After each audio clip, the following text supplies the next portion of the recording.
Les légions loyalistes des Iron Hands, des Salamanders et de la Raven Guard avaient été trahies de façon terrible sur Isstvan V. Le massacre du site d'atterrissage ayant pratiquement anéanti les 3 légions. Leur perte collective était effarante. De 3 des plus puissantes formations militaires de la galaxie, il ne restait qu'une poignée de survivants. Et pourtant, cela avait survécu. En dépit de tous les efforts des renégats, certains des Space Marines loyalistes n'étaient pas seulement restés en vie, mais étaient également parvenus à quitter le décor de cette trahison. Ceux-là ne se comportèrent pas en vaincus et poursuivirent le combat malgré leur perte.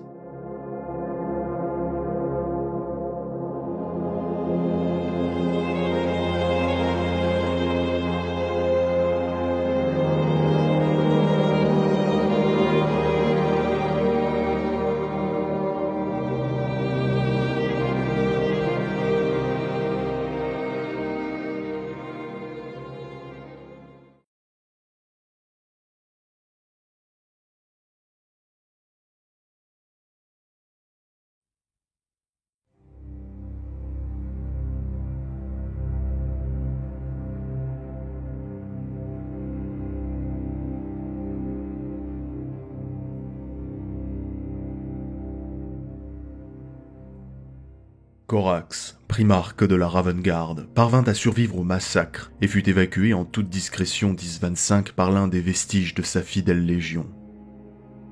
Ce groupe de Raven Guard survivants était le plus important, mais se trouvait pourtant massivement dépassé en nombre. Craignant pour la vie du primarque et ne sachant pas combien d'autres de leurs frères avaient survécu, ces guerriers quittèrent le système d'Isstvan et battirent en retraite jusque sur Terra. Les autres rescapés de la Raven Guard suspectèrent peut-être que Corax avait échappé au massacre et qu'il vivait encore. Mais le secret de son extraction signifia qu'ils ne le revirent pas avant de nombreuses années, longues et pénibles.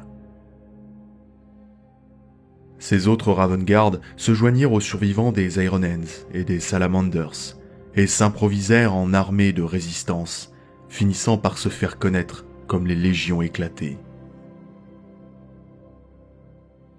La Légion éclatée était principalement dirigée par les Iron Hands qui, après la mort de Ferrus Manus et l'anéantissement de leur compagnie de vétérans dès les premiers stades du massacre, restaient malgré tout en effectif relativement important comparé aux 2 autres légions.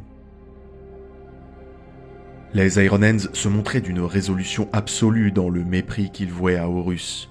Ils avaient subi par sa main une malveillance terrible et étaient déterminés à lui en faire rendre justice. Toutefois, la perfidie de cette trahison avait été si grande qu'ils en devinrent soupçonneux de tous. Ne faisant plus confiance à personne, ils rechignaient même à se soumettre de nouveau aux décisions du Conseil de guerre de Terra. Les Iron Hands organisèrent les survivants des 3 légions en groupes de 1000 guerriers au plus, basés sur la structure des clans de leur monde natal, Medusa. Ces effectifs, relativement modestes, récupérèrent ce qu'il restait des vaisseaux de leur flotte et partirent s'éparpiller aux 4 coins de l'Imperium.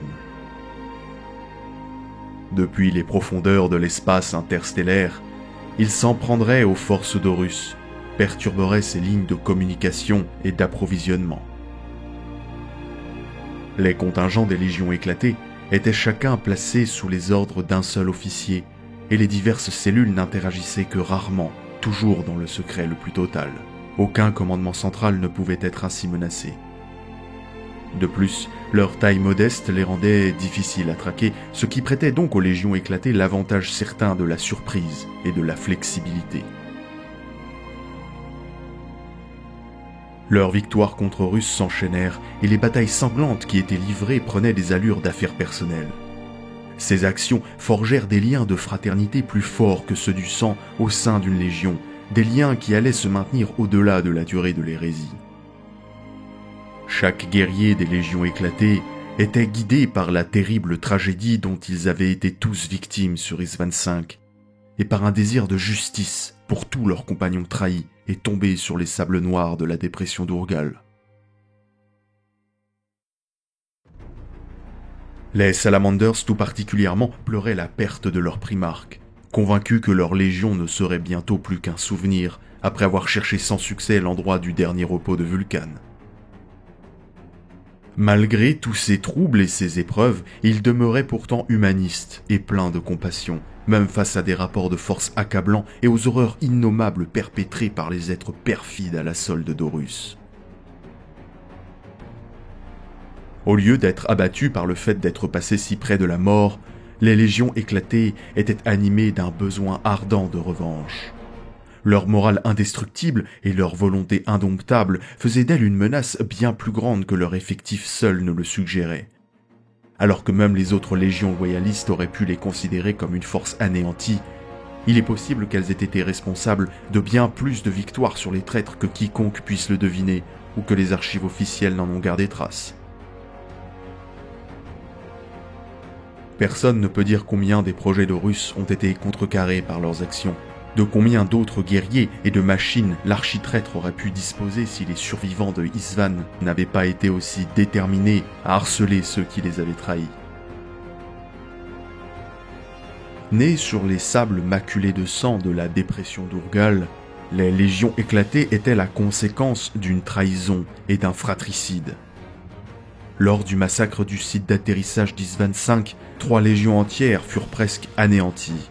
Les Salamanders, la Raven Guard et les Iron Hands, tout abattus par la traîtrise de leurs frères supposés lorsque les forces des Wordbearers, des Night Lords, des Iron Warriors et de l'Alpha Légion, qui constituaient la seconde vague de l'attaque, révélèrent leur allégeance au maître de guerre.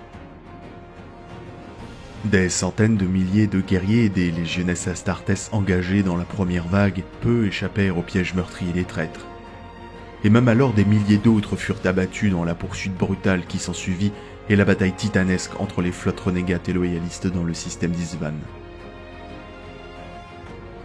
Dans les jours et les semaines qui suivirent le massacre du site d'atterrissage, des éléments des Iron Hands, des Salamanders et de la Raven Guard furent dispersés de part et d'autre dans le nord de l'Imperium après avoir été forcés de faire des sauts warp établis à la hâte pour échapper à l'embuscade des traîtres. Bien que certains d'entre eux se soient dispersés seuls, il est également arrivé que des navires des 3 légions se soient rassemblés en petits groupes dans l'obscurité de l'espace, blessés et méfiants les uns envers les autres après le massacre, et qu'ils aient été violemment coupés des chaînes de commandement de leur légion. Souvent, une fois les dommages réparés et les blessures pansées, ces forces regroupées se séparèrent à nouveau pour chercher leur propre voie, souvent écartées par les tempêtes warp en plein essor qui allaient lentement former la tempête de la ruine, afin de retrouver leur chemin vers chez eux ou des commandements fiables. Mais pour d'autres cas, ces escouades déchiquetées sont restées ensemble, cherchant de meilleures chances de survie dans une galaxie en guerre, en compagnie d'alliés qui avaient subi le même traumatisme sauvage qu'eux. C'est ainsi que les légions éclatées furent nées. Des 3 légions trahies sur Isvan V, les Iron Hands sont restés les plus nombreux, car la plupart de leurs forces étaient tenues en réserve orbitale lorsque le massacre se déclencha. Ce qui restait du cadre dirigeant des Iron Hands après le massacre du site d'atterrissage, un corps appelé le Conseil des Clans, sans contact avec Terra, se réunit dans le but de prendre le commandement de la riposte contre Horus, mais à Oket Minor, ils tombèrent dans une nouvelle embuscade des forces du maître de guerre, et avec la destruction de leur navire, le Conseil ne fut plus. C'est Shadrach Méduson, commandant du clan Sorgol des Iron Hands, qui prit le commandement de ce qui restait de l'essentiel des formations des Iron Hands en contact et qui les transforma en une force capable de se venger de la trahison d'Isvan V et de combattre l'avance inexorable du maître de guerre vers Terra. Méduson accomplit sa mission en alliant des forces tirées d'éléments disparates des 3 légions en un tout nouveau et inébranlable, ses atouts étant bien supérieurs par la somme de ses constituants. Le processus était loin d'être simple cependant, car chacune des légions possédait ses propres particularités et faiblesses, et à de nombreuses occasions, des légionnaires amers et en deuil ont failli verser le sang de l'autre avec une lame. Le génie visionnaire de Méduson était de diviser les survivants d'Isvan V, au total plus de 20 000 légionnaires, en cellules mixtes et indépendantes, et de les dispatcher sur les territoires que le maître de guerre avait conquis. Son objectif était double: Le plus important était que les forces de Méduson mènent une guérilla derrière les lignes principales, et qu'à chaque victoire, aussi insignifiante soit-elle, elles saignent les forces renégates et ralentissent la marche du maître de guerre vers Terra. Pendant 3 ans, Méduson supervisa une campagne si subtile dans sa stratégie et son exécution que même le maître de guerre lui-même n'a pas réalisé que les milliers de raids, les assassinats, les sabotages et embuscades infligés à ses hostes alors qu'il avançait à travers l'Imperium étaient en fait l'œuvre d'un seul homme. Que les 3 légions qu'Horus croyait avoir laissées briser sur le sable noir de la dépression d'Urgal vivaient encore et étaient devenues une force imprévue et puissante pour la cause loyaliste dont il allait falloir s'occuper. Alors que les survivants d'Isvan V furent les premiers de ceux qu'on allait surnommer les légions éclatées, ils étaient loin d'être le seul exemple d'éléments disparates des légions Astartes se rassemblant dans de telles circonstances et menant leur propre guerre loin de leurs maîtres respectifs. L'anarchie et le malheur que la trahison du maître de guerre avait déchaîné à travers la galaxie ne pouvaient pas être sous-estimés ni entièrement analysés, et comme la tempête de la ruine s'étendait, de nombreuses forces des légionnes Astartes furent bloquées, isolées de leur commandement habituel et privées des ordres de leur primarque ou de toute autre autorité qu'ils pourraient reconnaître. Certaines forces des légionnes Astartes, en particulier celles qui servaient avec des flottes explorant encore les confins obscurs de la galaxie lorsque l'hérésie d'Horus éclata, n'avaient aucune idée de quel côté la guerre civile galactique leur primarque s'était engagée et où leur allégeance devait aller. Tandis que de nombreuses forces des légions éloignées tentaient de braver la tempête montante qu'était la tempête de la ruine et de rejoindre leur seigneur, beaucoup d'autres étaient tout simplement trop isolés ou trop éloignés de leur légion mère pour envisager un tel voyage. De nombreux commandants confrontés à cette décision impossible choisirent de se déclarer ouvertement ni pour l'un ni pour l'autre camp et poursuivirent au lieu de cela les derniers ordres qu'ils ont reçus de leur primarque, quel qu'en soit le résultat. Tandis que les forces des légions éclatées opérant sous le commandement de Shadrach Méduson étaient unies dans leur mission ultime, de nombreux autres groupes se battirent pour atteindre une myriade d'objectifs divergents. Beaucoup n'avaient pas de plus grand but ultime en tête que la vengeance, une cause qui les soutiendrait tout au long de l'âge des ténèbres, et dans bien des cas, longtemps après la Grande Purge. Même ces éléments ont souvent servi involontairement les intérêts de l'une ou l'autre des parties de la guerre civile, leurs attaques puisant des ressources et perturbant les plans stratégiques avec des conséquences souvent à grande portée. Quelles que soient les circonstances de sa création, il est peu probable qu'un corps hétérogène de légionnes Astartes serait resté une force cohésive sans le leadership d'un commandant fort ou charismatique. Séparées de leur primarque, ces forces avaient beaucoup à surmonter, et peu d'entre elles purent survivre longtemps sans un autre substitut.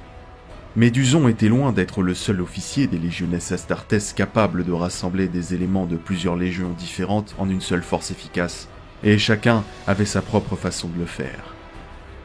Certains commandants des légions éclatées étaient des guerriers singuliers ou d'une sagesse unique, capables de fusionner leurs forces en un tout cohérent avec seulement des mots. D'autres guidés par l'exemple, inspirant leur force à imiter leurs actions. Certains étaient cependant des tyrans, faisant valoir leur droit de diriger par des menaces ou des châtiments brutaux. Dans leur chaîne de commandement, les éléments constitutifs des forces des légions éclatées adhéraient généralement au code interlégion établi au début de la Grande Croisade. Ces codes définissaient une équivalence de rang entre les commandants des différentes légions afin que les forces mixtes puissent opérer côte à côte dans les guerres pour unifier l'humanité. Ces codes reconnaissaient des termes tels que prêteur, centurion, sergent et bien d'autres, même si les officiers en question pouvaient être connus par une myriade de titres tirés de la culture de leur propre légion ou du monde dont ils étaient originaires. Même à la suite de la trahison ou du désastre qui les avait vus naître, les codes interlégions restèrent en grande partie intacts, et même dans des forces constituées de plusieurs légions, une chaîne de commandement par défaut existait déjà. Étant donné le traumatisme subi par de nombreux officiers, la transition était souvent loin d'être sans heurts, et les styles de commandement divergents étaient souvent mal vécus, mais dans l'ensemble, un chef puissant était capable de commander d'une manière largement conforme à la norme établie depuis longtemps par une légion. Parce que les grades de la Légion étaient invariablement maintenus intacts, il n'était pas rare que les forces des légions éclatées présentent une proportion inégale d'officiers et de légionnaires de différentes légions. Par exemple, un prêteur pouvait être accompagné d'une seule escouade de sa propre légion, mais à cause de son grade, commandait de fait une compagnie entière de guerriers provenant d'une autre légion, eux-mêmes dirigés par un officier ayant un rang supérieur à centurion. D'autres groupes des légions éclatées étaient fortement dominés par une seule légion, mais avaient dans leur rang des contingents beaucoup plus petits de plusieurs autres légions. Au fur et à mesure que l'hérésie d'Horus progressait, il devint évident que les traîtres avaient leur propre légion éclatée, bien que souvent mise sur pied dans des circonstances quelque peu différentes. Beaucoup étaient simplement des forces coupées de leur propre légion et accomplissaient des ordres existants par peur du blâme ou pire. Certaines forces renégates semblaient avoir vu le jour par punition, l'exil ou reçurent l'ordre de ne pas revenir avant qu'une tâche grave n'ait été accomplie, souvent l'exécution de survivants loyalistes dispersés. C'est ainsi que les formations des légions éclatées, composées de légions mixtes des forces astartès orphelines de leur légion mère, provenaient des différentes factions de la guerre civile galactique de l'humanité, s'engageant dans des combats incessants, des guerres d'ombre invisibles et amères à travers l'âge des ténèbres et au-delà.